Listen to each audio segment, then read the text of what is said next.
اعوذ باللہ من الشیطان الرجیم بسم اللہ الرحمن الرحیم۔ خواتین و حضرات السلام علیکم ورحمۃ اللہ وبرکاتہ و مغفرتہ۔ پروگرام احکام شریعت اور کچھ شعبان کے مہینے سے متعلق کلمات کے ساتھ آپ کی خدمت میں حاضر ہیں۔ شعبان کا مہینہ نبی کریم صلی اللہ علیہ وسلم نے اپنا مہینہ قرار دیا ہے۔ ارشاد فرمایا رجب اللہ تعالیٰ کا مہینہ ہے، شعبان میرا مہینہ ہے اور رمضان میری امت کا مہینہ ہے۔ ہماری والدہ سیدہ عائشہ صدیقہ رضی اللہ تعالیٰ عنہا ارشاد فرماتی ہیں کہ نبی کریم صلی اللہ علیہ وسلم کسی مہینے میں اتنی کثرت سے روزے نہیں رکھتے تھے جتنے شعبان میں رکھا کرتے تھے۔ گویا کہ رحمت کونین صلی اللہ علیہ وسلم نے اپنی امت کے لیے ایک بہترین لائے عمل مرتب فرمایا ہے، ایک سنت چھوڑی ہے کہ اگر کوئی رحمت کونین صلی اللہ علیہ وسلم کے طریقے چلتے ہوئے رمضان سے پہلے شعبان کے مہینے میں روزے رکھنے کی عادت ڈال لے گا تو انشاءاللہ عز و جل اس کا نفس ان روزوں کی برکت سے کافی حد تک مغلوب ہو چکا ہوگا، تو جب رمضان آئے گا تو مزید اپنے نفس کو قابو میں کرنا مشکل نہیں رہے گا۔ یہ جو ہماری روش ہے کہ ہم اس طرح نبی کریم صلی اللہ علیہ وسلم کے طرز عمل کی حکمتوں کو پامال کرتے ہوئے، نظر انداز کرتے ہوئے وقت پر ہی تیاری کرنے کا ذہن بناتے ہیں کہ جی رمضان آ جائے گا تو پھر انشاءاللہ آپ دیکھیں نمازیں بھی شروع ہو جائیں گی، روزے بھی رکھیں گے اور گناہوں سے بھی بچیں گے، تو ایسا ہوتا نہیں ہے۔ شروع میں چونکہ نیا ماحول ہوتا ہے تو ایک دم ایک تبدیلی سی ہم اپنے اندر بھی محسوس کرتے ہیں، دوسرے لوگوں میں تبدیلی محسوس کرتے ہیں، لیکن جیسے جیسے دن گزرتے ہیں زیادہ سے زیادہ 3 دن 4 دن 5 دن 6 دن اس کے بعد ہم اسی روش پر واپس آ جاتے ہیں جو رمضان سے پہلے ہے۔ فجر کی نمازوں میں نمازی کم ہونا شروع ہو جاتے ہیں۔ آج کل ہمارے ہاں یہ ایک اور نئی ایجادیں شروع ہو گئی ہیں، 5 روزہ تراویح، 10 روزہ تراویح۔ اگرچہ اس کو میں کوئی ناجائز نہیں کہہ رہا ہوں، لیکن یہ جو ایک غلط سوچ لوگوں کی پیدا ہو گئی ہے ان کی وجہ سے کہ جی 5 دن 10 دن تراویح پورا قرآن سن لو، اس کے بعد پھر بس قرآن تو سن لیا، اب تراویح گویا کہ معاف ہے۔ حالانکہ یاد رکھیے کہ پورے رمضان کی ہر رات میں 20 رکعت تراویح ہر عاقل بالغ مسلمان مرد و عورت کے لیے سنت مؤکدہ ہے۔ ہاں اس میں ایک قرآن اگر جماعت کے اہتمام کے ساتھ ہو تو ایک قرآن کا ختم سنت کریمہ ہے، بلکہ اس کو بھی فقہا نے سنت مؤکدہ لکھا ہے۔ تو لہٰذا اگر کسی نے 10 روز میں قرآن پاک سن بھی لیا تو ایک سنت ادا ہوئی نا، پھر رمضان کی جو تمام راتوں میں تراویح 20 رکعت پڑھنے کی سنت تھی وہ کون پوری کرے گا؟ تو یہ چیزیں ہمارے ہاں کچھ ہو گئی ہیں جس کی جو مناسب نہیں ہے۔ تو بہرحال نبی کریم صلی اللہ علیہ وسلم نے خصوصی طور پہ شعبان میں زیادہ عمل اختیار کر کے امت کو یہ تعلیم دی ہے کہ آپ بھی ایسا کریں تاکہ رمضان سے پہلے ہم اپنے نفس کو مغلوب کرنے میں کامیاب ہوں، ان شعبان کے روزوں کی برکت سے نگاہیں قابو میں آئیں، طبیعت قابو میں آئے، تو پھر رمضان میں اچھا طرز عمل اختیار کرنے میں آسانی رہے گی۔ جب شب برات آتی ہے تو جو ہمارے جہلا ترین عوام ہیں، جاہل ترین عوام ہیں، وہ مطلب اپنے بچوں کو پیسے دے دیتے ہیں اور وہ پٹاخے پھوڑتے ہیں اور سمجھتے ہیں کہ شاید شعبان پٹاخوں کا مہینہ ہے، خصوصاً شب برات میں خوب پٹاخے پھوڑے جائیں۔ یہ بدعت سیئہ ہے، یاد رکھیں، پٹاخے پھوڑنا یعنی ایک ایسی بدعت ہے کہ جس کے بارے میں سرکار نے فرمایا کل بدعت ضلالہ وکل ضلالۃ فی النار۔ تو چونکہ یہ ہمارے نبی کے کوئی طریقہ نہیں ہے، نہ سنت ہے، نہ یہ کوئی شعبان کی راتوں میں پٹاخے پھوڑنا کوئی طریقہ مسلمانوں کا طریقہ ہے، انتہائی اذیت ناک طریقہ ہے۔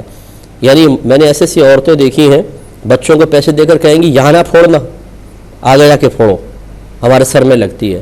اس کا مطلب یہ ہے کہ آپ اتنی نازک ہیں کہ آپ کے سر میں آپ کا بچہ پٹاخہ پھوڑے تو تکلیف ہوتی ہے، دوسروں کی تکلیف ہی نہیں ہے۔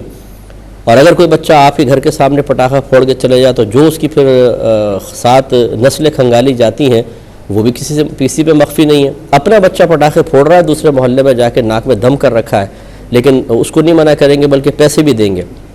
تو اچھی طرح یاد رکھیں کہ اپنے بچوں کو روکنا واجب ہے، یہ بالکل بدعت سیئہ ہے۔ ایسا اگر وہ کرے گا تو بچے اگر نابالغ ہیں تو وہ تو قابل گرفت نہیں ہوں گے، بڑے قابل گرفت ہوں گے اور ان کی شدید گرفت ہوگی۔ اور پھر آپ نے دیکھا ہے کہ کئی دفعہ یہ پٹاخے لے کے دوسرے پہ پھینک دیے جاتے ہیں، کسی کی آنکھ خراب ہو جاتی ہے، کسی کا کان۔ ایک بچی کا میں نے اخبار میں یا خبروں میں مجھے پتہ چلا تھا کہ کسی نے ایسی شرارت کر کے اس پہ پٹاخہ پھوڑا، آنکھ کے پاس آ کے پھوٹا تو اس کی آنکھ خراب ہو گئی تھی۔ اب لڑکی کی جو بیچاری ابھی کنواری ہو، شادی شدہ بھی ہو تب بھی مسئلہ ہے، اور کنواری بچی کی آنکھ خراب ہو جائے تو اب وہ ساری چہرے کے اوپر ہے، جو اب چہرے سے انسان متوجہ ہوتا ہے، ساری زندگی کی کہ اذیت دی ہے، اتنا بڑا گناہ کبیرہ، اتنا بڑا گناہ کبیرہ ہے کہ یہ جب قبر میں جائیں گے تو ان کو پتہ چلے گا۔ اگر یہ توبہ بھی کر لے نا اللہ کی بارگاہ میں تو وہ اس وقت تک مقبول نہیں جب تک یہ بچی معاف نہ کر دے، ورنہ پھر ان کو دنیا کے اندر انجام پتہ چلے گا اور پھر آخرت موت سخت آئے گی اور قبر میں بہت سخت برا انجام ہے۔ پھر میدان معاشر میں جب اس کے سامنے کھڑے ہوں گے تو ان کے تمام مستیاں اور شرارتیں نکلیں گے اچھی طریقے سے، اور سخت سزا دے کر اللہ تبارک و تعالیٰ اگر ناراض ہوا تو وہیں پر ذلیل و رسوا کر کے پھر جہنم میں داخلہ عطا فرمائے گا۔ اس لیے اپنے بچوں کو سختی کے ساتھ روکیں، یہ کوئی پٹاخوں کی رات نہیں ہے، نہ ہمارا مذہب اسلام اس قسم کی خرافات کی اجازت دیتا ہے جس سے پورا محلہ اذیت اور تکلیف میں مبتلا ہو جائے۔ ہاں، اس مہینے میں خصوصاً 15ویں شب میں رحمت کونین صلی اللہ علیہ وسلم کا قبرستان جانا ثابت ہے، تو اگر آپ جانا چاہیں تو بالکل نبی کریم صلی اللہ علیہ وسلم کی سنت کی تکمیل کے ارادے سے آپ قبرستان جا سکتے ہیں۔ کچھ اور بھی کلام کرتے ہیں، پہلے کالر موجود ہیں، کال لیتے ہیں۔ السلام علیکم۔ وعلیکم السلام ورحمۃ اللہ وبرکاتہ۔ مفتی صاحب، یہ پیریڈز کے بارے میں پوچھنا ہے کہ اگر کسی کی عادت ہو شروع سے کہ 6 یا 7ویں دن نہا لیتے ہیں، پاک ہو جاتے ہیں، لیکن اب تقریباً 40 سے اوپر ہو گیا ایج، تو اب ایسے ہوتا ہے کہ سم ٹائم 7 ڈیز میں تھوڑا سا داغ سا لگ جاتا ہے، کبھی یوں ہوتا ہے کہ 8 یا 9 یا 10 ڈیز میں، تو اس کا پوچھنا ہے کہ بڑی کنفیوژن ہے کہ نماز پڑھنے کے بارے میں کیا کریں، کب پاک ہوں کب۔ جی میں عرض کرتا ہوں انشاءاللہ۔ دوسرا سوال یہ ہے کہ زکوٰۃ جو یہ مویشی وغیرہ ہوتے ہیں جیسے بھینسیں ہوں، کسی نے اگر کسی کو لے کے پالنے کے لیے دی ہوئی ہوں تو ان پہ زکوٰۃ ہوگی یا نہیں؟ اور چندے کے بارے میں کسی نے پوچھا ہے کہ یہ جو بچوں کو اسکول میں جرمانہ وغیرہ کرتے ہیں، وہ علماء سے ہی سنا ہے کہ یہ مالی جرمانہ وغیرہ جو ہے وہ جائز نہیں، تو اگر وہ کسی نے پوچھا ہے کہ اگر وہ ہم لے کے بچوں پہ ہی خرچ کر دیں تو کیا ایسا کر سکتے ہیں یا نہیں؟ ٹھیک ہے۔ اور سجدہ صاحب کا پہلے بھی پوچھا تھا لیکن وہ شاید صحیح طرح بتا نہیں سکے، تو کوشچن سچویشن کے مطابق نہیں ملا جو آنسر، تو اس کا یہ تھا کہ اگر مثلا کسی نے 2 سنتیں پڑھی ہیں اور سجدہ صاحب لازم ہو گیا، اگر وہ اٹھ کے 2 نفل پڑھتا ہے تو اس کا وہ باطل ہو جائے گی، نماز اسے دوبارہ پڑھنی ہے۔ لیکن اگر مجھے یہ پوچھنا تھا کہ اگر بیٹھے بیٹھے ہی وہ سنتوں میں اگر سجدہ صاحب واجب ہوا ہے اور وہ آگے نفل بیٹھے بیٹھے نیت لیں تو کیا وہ دوبارہ سجدہ صاحب کر سکتے ہیں یا نماز دوبارہ پڑھنی ہوگی؟ ٹھیک ہے، بتاتا ہوں۔ اور یہ ایک مقدس اور آگ کے بارے میں آپ سے پوچھا تھا اور آپ نے کہا تھا کہ وہ نہر وغیرہ میں نہیں پھینک سکتے، لندن سے بات کر رہی ہوں، تو وہ پلیز بتا دیں ہم کیا کریں پھر، اگر ہم بیچ وغیرہ پہ لے کے جاتے ہیں، وہ بھی یہاں پہ وہی مسئلہ ہوگا اجازت وغیرہ کا، تو ہم ان کو کیا کریں، کوئی گھڑا وغیرہ کھود کے گارڈن میں یا کیا کریں؟ ٹھیک ہے، میں بتاتا ہوں۔ اور کوئی کویشچن؟ ٹھیک ہے، تو آپ کی خدمت میں اچھا ایک اور کالر ہیں، پہلے کال لیں گے۔ السلام علیکم۔ وعلیکم السلام۔ جی بھائی جان۔ مفتی صاحب میرا جی بھائی جان، ایک مزید کالر ہے۔ السلام علیکم۔ شاید لائن ڈراپ ہو گئی ہے، تو ہم آپ کو سمجھا رہے تھے کہ 15ویں شب کو قبرستان جانا نبی کریم صلی اللہ علیہ وسلم سے ثابت ہے، جانا چاہیے، اور اس رات میں نبی کریم صلی اللہ علیہ وسلم کے ایک اور حدیث کے مطابق بندے کا نام اعمال تبدیل ہوتا ہے۔ نام اعمال تبدیل ہونے کا مطلب یہ ہے کہ فرشتوں کو اگلے پورے سال کے اس شخص کے تمام معاملات صحائف کی شکل میں دے دیے جاتے ہیں کہ یہ چیزیں کھائے گا، اتنے سانس لے گا، اس مقام پر جائے گا۔ اس کو تقدیر معلق کہتے ہیں، یا پھر وہ ہوگی تقدیر مبرم شبیہ با معلق، یعنی تقدیر معلق شبیہ با مبرم۔ اس کا مطلب یہ ہوتا ہے کہ ایک تو اللہ تعالیٰ کا فیصلہ ازلی ہوتا ہے جو کسی بھی صورت میں تبدیل نہیں ہوتا، حتیٰ کہ انبیاء علیہم السلام اگر اس کے خلاف دعا فرمانا چاہیں کہ ان کی توجہ اس طرف نہ ہو تو اللہ تبارک و تعالیٰ ان کو اس کے خلاف دعا سے ہی روک دیتا ہے۔ تو جب نبیوں کو روک دیتا ہے تو خود سوچئے کہ وہ فیصلہ ازلی دعا سے یا تدبیر سے کیسے بدلے گا۔ لہٰذا یہی وہ تقدیر ہے، فیصلہ ازلی جو اللہ تعالیٰ کا ہے کہ جو کسی بھی صورت میں تبدیل نہیں ہوتا ہے۔ اور ایک ہوتا ہے کہ فرشتوں کو صحائف میں اللہ تعالیٰ لکھ کر دے دیتا ہے، لیکن اس میں جو بندے کے لیے معاملات ہوتے ہیں وہ کنڈیشنل ہوتے ہیں۔ مثال کے طور پہ اگر یہ اس راستے سے آفس جائے گا تو ایکسیڈنٹ ہو جائے گا، اس راستے سے جائے گا تو جیب کٹ جائے گی، لیکن اگر اس راستے سے جائے گا تو بعافیت پہنچ جائے گا۔ یہ 3 چیزیں لکھ کر فرشتوں کو دے دی گئیں. اب فرشتوں کو نہیں معلوم ہے کہ یہ ادھر سے جائے گا, ادھر سے جائے گا, ادھر سے جائے گا. ہاں جب وہ اپنے آفس میں کسی بھی ایک راستے سے پہنچ جاتا ہے تو وہ سمجھ جاتے ہیں کہ اللہ تعالیٰ کا فیصلہ ازلی یہ تھا کہ یہ ادھر سے جائے گا اور وہاں تک پہنچے گا, اور پہنچے, پھر ان کو پتہ چلتا ہے, ورنہ نہیں. اور تیسری جو تقدیر کی صورت ہوتی ہے وہ یہ کہ فرشتوں کو لکھ کر ایک ہی چیز دی جاتی ہے, یہ اس راستے سے جائے گا, ایکسیڈنٹ ہو جائے گا. لیکن فرشتے دیکھتے ہیں کہ اچھا یہ تو اس راستے سے جائے گا, ایکسیڈنٹ ہوگا, لیکن وہ جب نکلتا ہے گھر سے تو وہاں سے جاتا ہی نہیں, تو دوسرے راستے سے جا کر سیدھا آفس پہنچ جاتا ہے. اس وقت فرشتوں کو یہ نہیں کہ وہ فرشتے کہتے ہیں اچھا جو میں لکھ کر دیا وہ غلط ہے, بلکہ وہ سمجھ جاتے ہیں کہ اصل میں اس میں 2 چیزیں تھیں. ایک یہ کہ اس راستے سے جائے گا تو ایکسیڈنٹ ہوگا, اور دوسرے راستے سے جائے گا تو سیدھا آفس تک پہنچ جائے گا. لیکن اللہ تعالیٰ نے ایک معاملہ ہم پر مخفی رکھا, دوسرے کو ہمارے سامنے واضح فرما دیا. تو یہ تقدیر معلق تو ہے کیونکہ 2 چیزیں تھیں, لیکن یہ شبیہ بمبرم ہے. مبرم کہتے ہیں اس تقدیر کو ہے کہ جو ایک ہی ہوتی ہے اور پختہ ہوتی ہے, جیسے اللہ کے میں نے بتایا فیصلہ ازلی. تو فرشتے سمجھتے ہیں کہ تقدیر مبرم ہے, لیکن وہ اصل میں معلق ہوتی ہے. مبرم کے مشابہ اس لیے ہوتی ہے کہ اس میں 2-3 آپشن نہیں لکھے ہوتے, ایک ہی ہوتا ہے. تو یہ پہلے آپ بات سمجھ چکے ہوں گے, تو میں پہلے کال لے لوں پھر میں اس پہ وضاحت عرض کرتا ہوں. السلام علیکم. السلام علیکم. السلام علیکم. جی وعلیکم السلام. بھائی اپنے ٹیلی ویژن کے بہن اپنی آواز بند کریں, جلدی سے ٹیلی ویژن کی آواز بند کیجیے. ہیلو. ہاں جی آپ کی آواز صحیح نہیں آ رہی, چلے پھر دوبارہ ٹرائی کیجیے گا, کوئی بات نہیں. تو آپ کو بتایا کہ 3 طرح کی تقدیریں ہوتی ہیں. چلے پہلے ایک اور کالر ہے. السلام علیکم. السلام علیکم مفتی صاحب. جی وعلیکم السلام. مفتی صاحب میرا پہلا سوال ہے کہ ایک شخص کو کہیں سے مہر مبارک مل سکتے ہوں, لیکن وہ اس کے لیے کوشش نہ کرے بلکہ یہ سوچے کہ میں ہر کسی قابل نہیں ہوں, نہ ہی مجھے بارگاہ عزت کا ادب کرنا آتا, کہیں ایسا نہ ہو کہ مجھ سے کوئی بے ادبی ہو جائے اور میرے اعمال برباد ہو جائیں. کیا اس کی یہ سوچ درست ہے یا یہ نفس کا دھوکہ ہے؟ یعنی وہ منہ مبارک لیتا نہیں اس وجہ سے. جی اسی لیے نہیں لیتا. چلے اور جی اور اچھا دوسرے یہ کہ اگر والدین نیک نہ ہوں اور نہ ہی اولاد کی دینی تربیت کریں, کیا تب بھی والدین کو اولاد کے اچھے اعمال کا ثواب ملے گا؟ ٹھیک ہے. تیسرا سوال یہ ہے کہ اگر کوئی پیٹ اور فقیر گھر آئے اور کہے کہ میں بھوکا ہوں, مجھے کچھ پیسے دے تاکہ میں اپنا پیٹ بھروں, تو اس کو پیسے دینے کے بجائے کھانا کھلا دیا جائے, تو کیا یہ صحیح ہے؟ اور گھر والے اس سے کہیں کہ ہم تمہیں پیسے نہیں دیں گے, تم چاہو تو روز آ کے کھانا کھا لیا کرو. کون ہے یہ, کون ہے؟ کوئی پیشہ ور فقیر ہے جیسے. اچھا پیشہ ور, ٹھیک ہے. اور بولتا یہ کس سے کہیں کہ روز آ کے کھانا کھا لو, تو کیا یہ بھی صحیح ہے؟ ٹھیک ہے. ٹھیک ہے, بس شکریہ. السلام علیکم. میں انشاءاللہ بتاتا ہوں. ایک مختصر بریک لیں گے, ہمیں یقین ہے آپ ہمارا انتظار فرمائیں گے. بسم اللہ الرحمن الرحیم. تو آپ کی خدمت میں گزارش کر رہے تھے کہ تقدیریں 3 طرح کی ہوتی ہیں. ایک تقدیر مبرم کہلاتی ہے, یہ لفظ ابرام سے نکلا ہے. ابرام معنی ہوتا ہے پختہ کرنا, تو مبرم اس میں مفعول کا صیغہ, اس کا مطلب ہے جس کو پختہ کر دیا گیا. تو یہ اللہ کا فیصلہ ازلی ہوتا ہے جو اس نے مخلوق کے لیے کر دیا ہے, اور اس میں کوئی تبدیلی نہیں ہو سکتی ہے.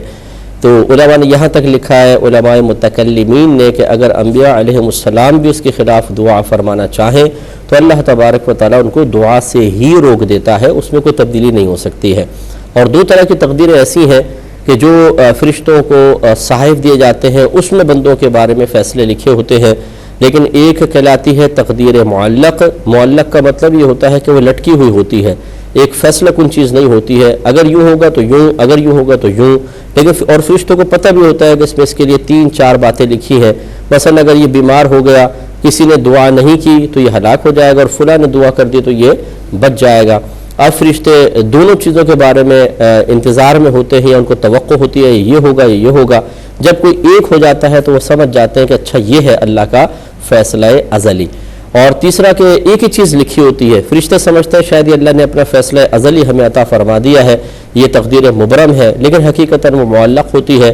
اور اس کا معلق ہونا فرشتوں کو بھی اس وقت پتہ چلتا ہے کہ جب جو لکھا ہوتا ہے ویسا نہیں ہوتا اس بندے کے ساتھ. ویسا لکھا ہے کہ 6 مہینے میں مر جائے گا, لیکن وہ جب 6 مہینے سے اگلا دن آتا ہے تو فرشتے حیران رہ جاتے ہیں کہ اس کے تو موت کا لکھا ہوا تھا کہ 6 مہینے میں مر جائے گا, آگے کیسے بڑھ گیا.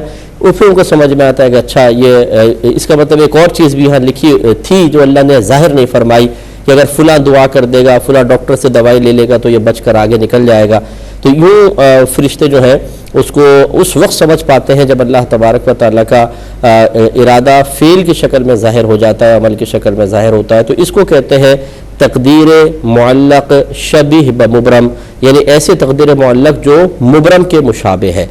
تو ابھی اچھی طریقے سے یاد رکھیں کہ یہ جو 15 شعبان کو اللہ تبارک و تعالیٰ یعنی شب میں جو فرشتوں کو صحائف عطا فرماتا ہے، جو آپ نے بھی سنا ہے کہ یہ نام اعمال تبدیل ہو رہے ہیں، تو بعض لوگ بڑے خوفزدہ ہو جاتے ہیں اس سے، تو کہ یار نام اعمال تبدیل ہو رہا ہے، ابھی ہمیں بڑی احتیاط کرنی چاہیے. تو یہ خوف زدہ ہونا تو یہ کوئی بری چیز نہیں ہے، بہت اچھی بات ہے، لیکن صرف 15 شعبان کو خوف زدہ ہونا یہ بہت ہی عجیب و غریب بات ہے، کیونکہ یہ تقدیریں تو پہلے لکھ دی گئی ہیں. بخاری اٹھا کے پڑھیے، نبی کریم صلی اللہ علیہ وسلم ارشاد فرماتے ہیں کہ اللہ تبارک و تعالی نے لوگوں کی تقدیریں ان کی پیدائش سے 50,000 سال پہلے ہی لکھ دی ہے. یہ پہلے فیصلے ہو چکے ہیں. اب یہ نہیں ہے کہ کوئی نئی چیز آپ کی دی جا رہی ہے فرشتوں کو، یہ تو پہلے ہو چکا ہے. اگر واقعی کوئی خوف خدا رکھنے والا ہے تو وہ اسی حدیثوں سے خوف زدہ ہو جائے. ایک نبی کریم صلی اللہ علیہ وسلم نے ایک مقام پہ مزید ارشاد فرمایا کہ قلم قدرت لوگوں کا رزق لکھ کر خشک ہو چکا ہے، اب کسی پرہیزگار کی پرہیزگاری اس کو بڑھا نہیں سکتی اور کسی کو فسق و فجور اسے کم نہیں کر سکتا. تو وہ 15 شعبان کو ہی خوف زدہ ہونا، باقی پورے سال ہنسنا مسکرانا عیش کرنا اور پرواہی نہ کرنا، یہ غلط رویہ ہے. جو 15 شعبان کو نام اعمال کی تبدیلی کے لحاظ سے خوف زدہ کرتے ہیں، ان کا ہرگز یہ مقصد نہیں ہے کہ صرف آپ 15 شعبان میں نام اعمال کے بدلنے کا خوف محسوس کریں، اس کے علاوہ اللہ تبارک و تعالیٰ کے فیصلوں کی طرف توجہ نہ کریں. یہ غلط روش ہے، اس پہ توجہ رکھنی ہوگی. ایک کالر مزید ہمارے ساتھ ہے. السلام علیکم. السلام علیکم. جی وعلیکم السلام. جی بہن بولیں. جی میں سوال پوچھوں؟ نہیں جی، باتیں کرتے ویسے بیٹھ کے. نہیں، میرا سوال کیجیے بہن جی، کیجیے. جی میں یہ کہنا چاہیے، میں میرے شوہر ایک گھر میں اور اوپر والے فلور پر رہتے ہیں اور میرے بہنوئی نیچے فلور پر رہتے ہیں. بہنوئی کسی نفسیاتی بیماری کا شکار ہے اور کوئی کام کاج نہیں کرتے، حالانکہ پڑھے لکھے ہیں، BCom میں. میرے شوہر آتے جاتے ان پہ طنز کرتے ہیں، ان کو نفسیاتی کہتے ہیں، حالانکہ میرے شوہر نمازی ہیں. تو میں چاہتی ہوں کہ آپ کے پروگرام کے توسط سے آپ طنز وغیرہ کے بارے میں کچھ بتائیے، کیونکہ میرے شوہر آپ کا پروگرام بھی سنتے ہیں کہ انہیں اس طرح نہیں کرنا چاہیے. چلے میں عرض کرتا ہوں. بہت شکریہ. انشاءاللہ جوابات کی طرف آتے ہیں. تو بہرحال ایک اور میں بات عرض کر دیتا ہوں کہ شعبان کے یعنی 15 شعبان کا روزہ رکھنے میں کوئی حرج نہیں ہے. جیسے کہ آپ کو بتایا کہ نبی کریم صلی اللہ علیہ وسلم بکثرت اس مہینے میں روزہ رکھا کرتے تھے، اور اسی طریقے سے 15ویں شب میں عبادت کے لیے اہتمام کرنے میں بھی کوئی حرج نہیں ہے. میں گزارش کرتا ہوں ایسے حضرات سے جو میں حسن ظن قائم کر لیتا ہوں کہ اچھی نیت سے ہی کہتے ہوں گے کہ اس رات میں آپ جمع ہو کر مسجدوں میں عبادت نہ کریں کیونکہ یہ پہلے ثابت نہیں ہے یا اس طرح اہتمام نہیں کیا گیا. میرے پیارے بھائیوں، ذرا غور و تفکر فرما لیجئے کہ اگر کوئی کام پہلے نہیں ہوا اور مذہب اسلام اس کام کو پسند کرتا ہے، شریعت پسند کرتی ہے، اللہ تعالیٰ اس کے رسول پسند کرتے ہیں، تو اس کام سے ہرگز نہ روکا جائے. ویسے ہی لوگ عبادت کی طرف مائل نہیں ہے. اچھا ہے کہ 15 شعبان کی شب جو رمضان شعبان ہے 15ویں شب، اس میں لوگ مسجد میں آئیں. اچھا ہے کہ آپ اہتمام کریں، کوئی اچھا اصلاحی بیان رکھیں تاکہ لوگ وہاں پر آئیں اور اس اصلاحی بیان کو سن کر پھر پورے سال کے لیے نمازی بن جائیں. اب اگر یہ کہا جائے کہ یہ پہلے تو یہ تھا نہیں، اب اس طریقے سے اہتمام، تو دیکھیں نوافل پڑھنا پہلے بھی تھا اب بھی ہے، درود شریف پڑھنا پہلے بھی تھا اب بھی ہے، قرآن پاک پڑھنا پہلے بھی تھا اب بھی ہے، راتوں کو جاگنا پہلے بھی تھا اب بھی ہے. لیکن اگر آپ کہیں گے خاص 15ویں شعبان کو ہی کیوں، تو اس میں کوئی حرج نہیں ہے کہ اگر لوگ کسی مخصوص وقت کو عبادت کے لیے خاص کر لیں لیکن اسے شریعت کے لازم کردہ کی طرح لازم نہ سمجھیں، اس میں کوئی حرج نہیں ہے. آپ بھی تو شادی بیاہ کی تاریخیں فکس کرتے ہیں نہیں کرتے ہیں؟ شریعت میں تو نہیں کہا کہ اس تاریخ میں شادی کریں، آپ اپنی سہولت کے اعتبار سے فکس کرتے ہیں اور ایسی فکس کرتے ہیں کہ ایک دفعہ کارڈ بن جائے تو پھر وہ آگے پیچھے بھی نہیں ہوتی.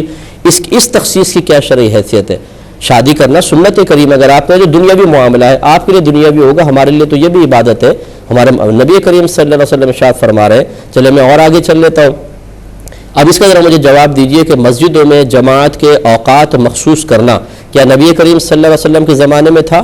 صحابہ کرام کے زمانے میں تھا؟ سرکار نے اس کا حکم فرمایا، صحابہ کرام نے حکم فرمایا، تو پھر آپ نے 5 نمازوں کی جماعت کے اوقات کیوں مخصوص کر رکھے ہیں؟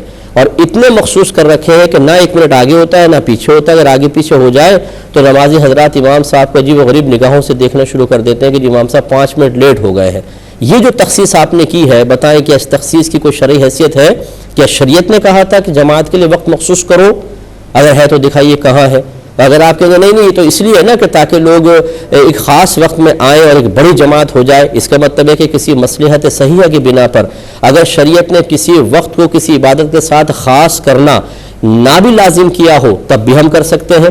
یہ تو آپ خود مطلب جواب دے رہے ہیں. تو اسی طریقے سے اگر 15ویں شب کو علماء اجازت دے عوام الناس کو کہ ٹھیک ہے آپ مسجد میں آئیں, خرافات سے بچیں, بستر پہ سونے سے بہتر ہے کہ مسجد میں آئیں, نوافل وغیرہ پڑھیں اور اللہ تعالیٰ کی بارگاہ میں توبہ کریں, اصلاحی بیانات سنیں اور آئندہ کے لیے اچھے منصوبے اچھے ارادے بنائیں. بتائیے اس میں کون سی شرعی قباحت ہے؟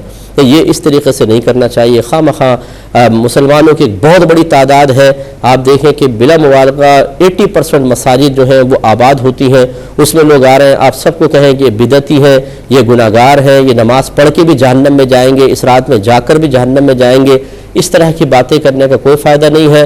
بہتر یہ ہے کہ ان چیزوں پہ ٹھنڈے دل سے غور کرنے کے بعد ان میں جواز کے پہلو نکالیے اور اچھے نیت سے اچھے ارادے سے لوگوں کو عبادت کی طرف آنے دیجیے. اور یہ ضرور ہے جیسے میں نے آپ کو عرض کیا کہ اصلاحی بیان رکھیں, اچھے بیان رکھیں.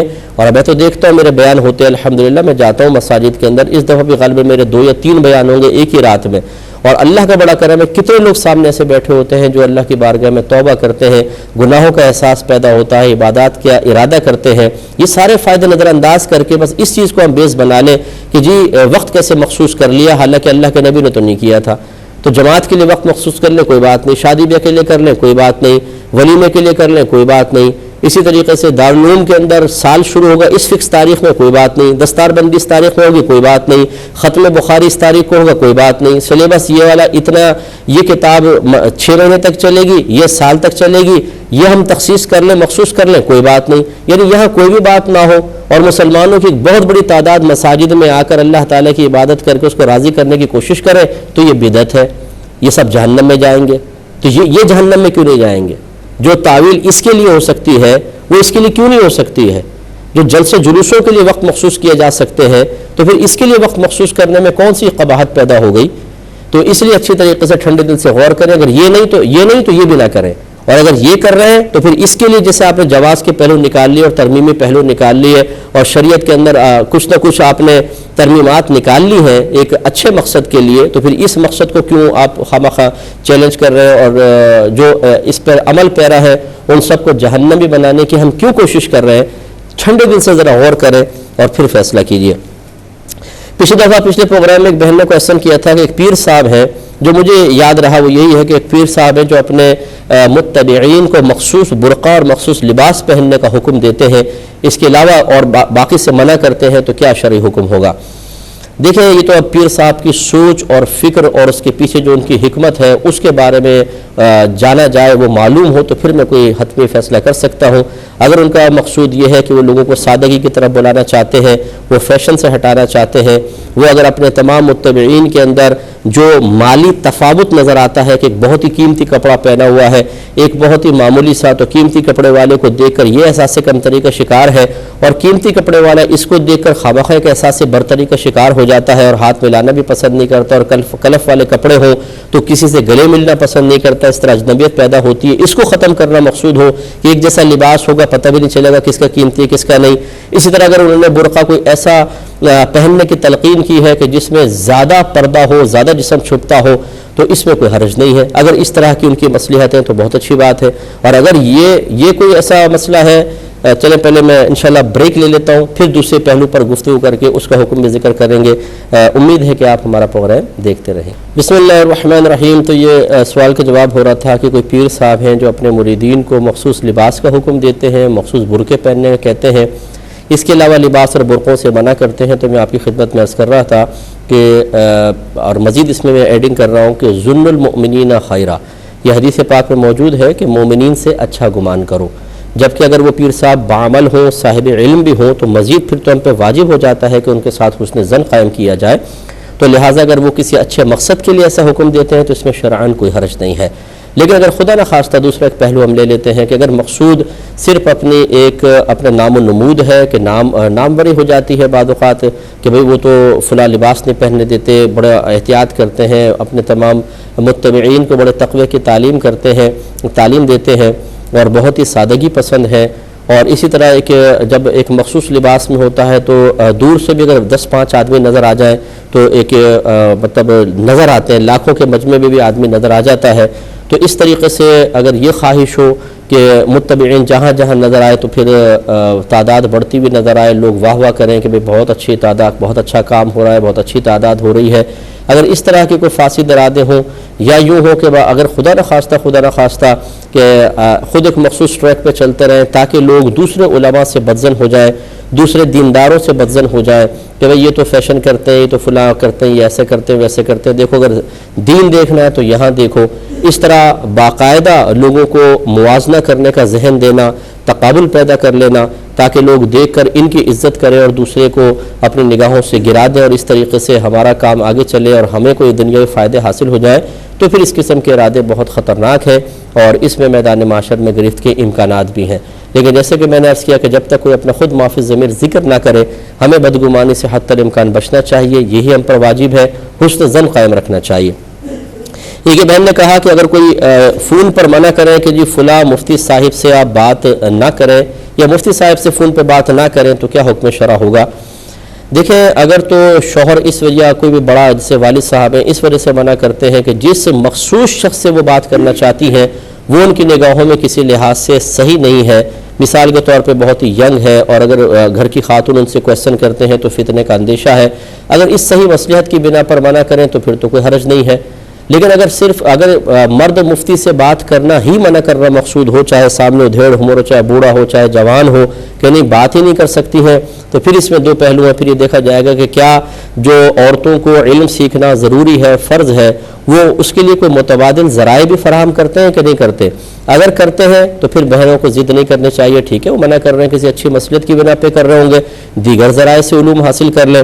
لیکن اگر المیہ یہ ہو، اور تیسری صورت یہ ہو کہ دوسرے ذرائع خود جاہل ہیں، خود سکھا نہیں سکتے، دوسرے ذرائع ایسے ہیں نہیں کہ عورتیں سیکھیں، اور اگر وہ اپنے ضروری مسائل کسی مفتی صاحب سے سیکھنا چاہتے ہیں اس وجہ سے کہ خواتین ان کو نہیں مل رہی ہے جو عالمہ ان کی تشفی کر سکیں، اور پھر وہ منع کر رہے ہیں، تو سمجھ لیجئے یہ خود اپنے پاؤں پہ کلہاڑی مار رہے ہیں اور اپنے لیے جہنم کا راستہ آسان کر رہے ہیں۔ اس لیے کہ گھر والوں کو علم دین سکھانا یہ گھر کے سرپرست کی ذمہ داری ہے، خود سکھائے یا ایسے اسباب فراہم کرے، اور جب یہ تمام اسباب خود بند کر رہا ہے تو وہ جاہل رہ جائیں گے، اور اس پہ جتنے بھی ان سے گناہ ہوں گے سب کا سب وبال اس ڈیڑھ ہوشیار یا سمجھدار سرپرست کو ملے گا، کیونکہ یہ شریعت کا ایک طریقے سے مذاق اڑا رہے ہیں اور شریعت کے بالکل مزاج کے خلاف کام کر رہے ہیں۔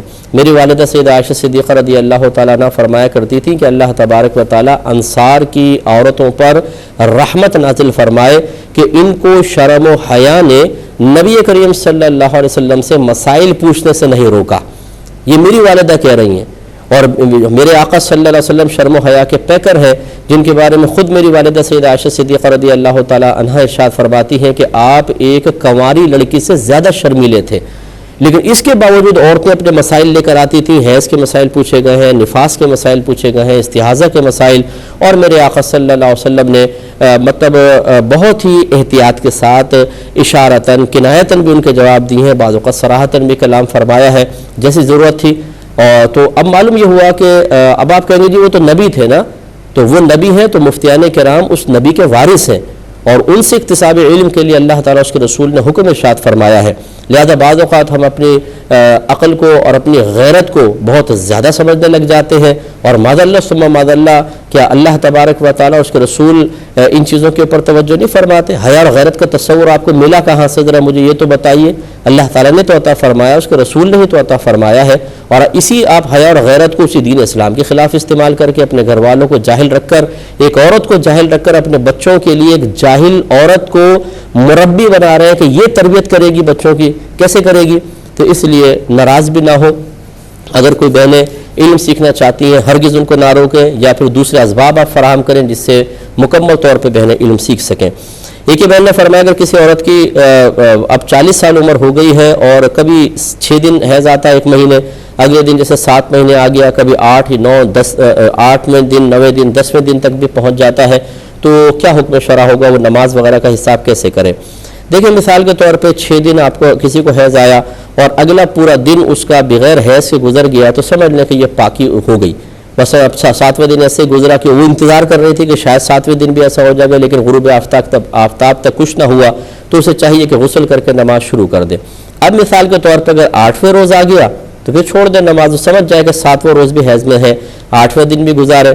پھر اس کے بعد اگلا دن ایک اور ویٹ کرے. اگر وہ پورا دن خالی گزر گیا تو سمجھ جائے کہ اس میں حیض نہیں آیا, وہ پاک ہو کر پھر نماز شروع کرے, اور یہ جو پورا دن بغیر حیض کے گزرا ہے اس نماز کی وہ قضا کرنے کا ارادہ کرے. لیکن اگر پھر 10ویں دن حیض آ گیا تو سمجھ لیں وہ بھی حیض کے دن تھا.